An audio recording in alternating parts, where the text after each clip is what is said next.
عزیزو، یہ ہم تہوار صرف اس لیے نہیں مناتے کہ یہ ہمارے لیے ایک خوشی کا دن ہے. یہ تہوار ہم اس لیے مناتے ہیں کہ یہ ہمارے لیے ایک نجات کا دن ہے، نجات کا ذریعہ ہے. خدا نے انسان کو جب وہ اسے ناراض ہوا تو بہت سے نبی آئے، بہت سی قربانیاں دی گئی، بہت سے ایسے ذریعوں سے جس سے کہ خدا کا انسان کے ساتھ میل نہیں ہوا.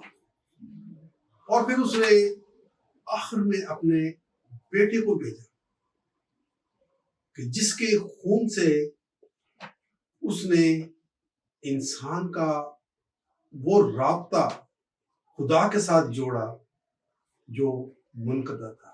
لہٰذا یہ تہوار ہماری زندگیوں میں ایک خوشی کا تہوار ہے، ایک نجات کا دن ہے، ایک ہمیشہ کی زندگی کا دن مانا جاتا ہے. اس لیے ہمیں اس تہوار کو بڑے جوش و خروش سے منانا چاہیے اور لوگوں کو بتانا چاہیے کہ اس